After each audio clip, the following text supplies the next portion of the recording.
everybody, welcome back to the Wonder of Anime YouTube channel. My name is Lisa, and in today's video, I want to talk about a movie that I just recently saw and absolutely fell in love with it. It was really good, and that is The Stranger by the Shore. Now, this movie just recently came to Funimation, and it is based on a manga by the same name. The manga is like a one-shot. It just has 4 chapters.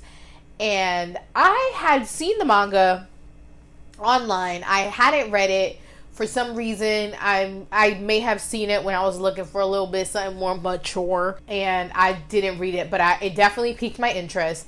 And then a couple of weeks ago, I saw that Funimation was dropping this movie, and I saw the trailer, which was a very short trailer, didn't really give a lot of information, and I'm someone who loves going into a movie knowing the least as possible, especially when it's an anime movie, because sometimes anime movies, and I have another review for an anime movie that is, it just like, you just don't be knowing where the anime is going. So it's awesome when you have no idea, no expectations of the story or too much about it, where you can just be like surprised at every turn. And that kind of happened with this movie for me. So, Stranger by the Shore stars these 2 men, one being Shun, who is a gay novelist, and in the beginning of the movie, a high school boy named Mio, who just lost his mother. Now, the one thing that I really appreciate about this movie is that nothing happens while the person is in high school. That is a great thing to happen. Now, at the time of the meeting, Mio was 17. Shun, I don't think his age is disclosed, but definitely at least over 20. And they meet on this island that they're at. And Shun notices Mio just kind of always hanging outside the little hostel type area that his grandma runs. And he just always notices him looking sad, sitting on a bench, staring out to the sea. He ends up approaching him and just kind of being like, hey, just wanted to say hi. And initially, Mio is dismissive because he's dealing with a loss. He kind of just don't know how to act around people. And they end up kind of developing a friendship. It's all PG, nothing happens, but then Mio does have to leave the island and kind of promises Shun that he'll call him and they'll take it from there. 3 years passed, Mio comes back to the island, and now he is 20 years old, and he is set on being in a relationship with Shun. Now, this is, I think, one of my favorite parts of the movie, is that, one, Mio comes back, and he's over 20, which is perfect now. He's not a minor, and can be in this relationship with Shun. But Shun is somebody who has been out and gay his whole life. And he realizes, I guess he doesn't say it out loud for a little bit, but he does kind of feel guilty that Mio likes him and has feelings for him, especially due to the homophobia and the trauma that he experienced from his youth, from school and family, being gay. So as a result, he doesn't express it outwardly immediately, but he does feel that guilt and is pushing Mio away. And then they kind of have this moment where he's like, listen, like, I feel bad. Like, you could have any girl, you could have a girlfriend and live a normal life. And Mio is like, who said that I wanted that? Did I tell you that I wanted that? No, I didn't. And the movie kind of just progresses, them together in this relationship. Shun kind of gets over that. And then they have to deal with Shun's family friend coming back and being like, yo, your dad's dying, come back home.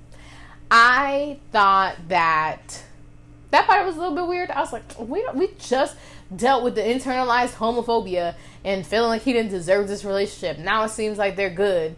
Now this bitch gonna come out here nowhere. It was good. It was a good little plot line in the movie, extending the movie to make it longer. But I just thought it was kind of like unnecessary, my opinion. But dealing with that situation as well, Mio and Shun just get closer, and their relationship kind of just develops deeper until the end, where Shun decides, I'm gonna go back and see my, be with my family. But Mio, I want you to come with me. I'm not going to leave you alone on this island, how I felt lonely on the island without you. And then they have this happy ending together.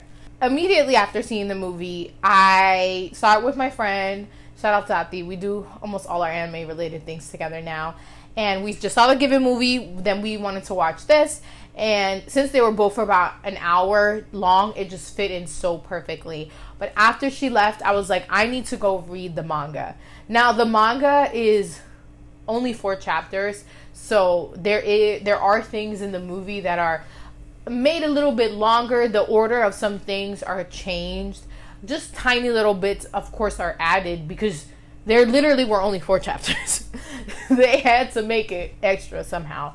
But all things considered, I thought the anime was a beautiful adaptation of the manga itself. And I think just a cute story on this perspective that we don't see. One of my mutuals, Kate from Did You Have To and But Why Though, she was tweeting as she was watching the movie, and she said, which I completely agree with, that this movie is just one of the best ways to handle a age gap. And I completely agree. If you've seen some of my other videos, you know how I feel about age gaps.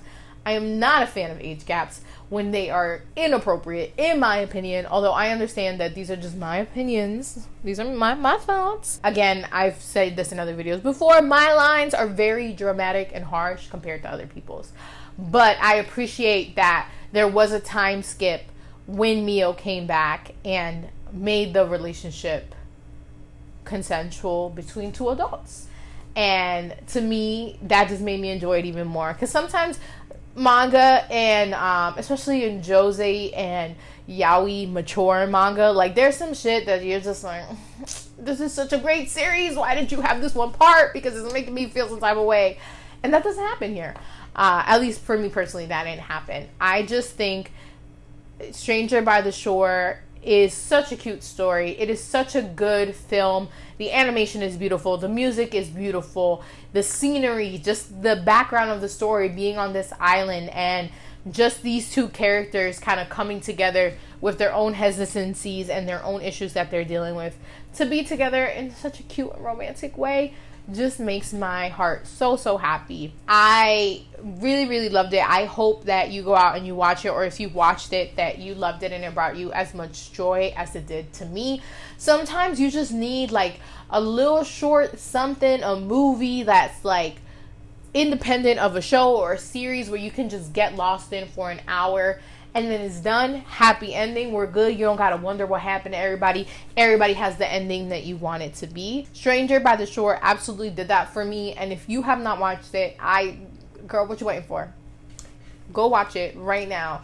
Get a Funimation account because it is worth the watch. Just lose yourself for an hour and fall in love with these characters. I fall in love with everybody. They're just so cute. I just love them so much. It was cute. But that has been my little review of Stranger by the Shore. If you've watched it, if you've read it, please comment below. Let me know your thoughts, your feelings. Did you like one of the characters more? I liked Mio. Obviously, he was adorable. But Shin was like, I felt him. I fell for him. Like, I felt his trauma and his struggles. And it just made me love and appreciate him more.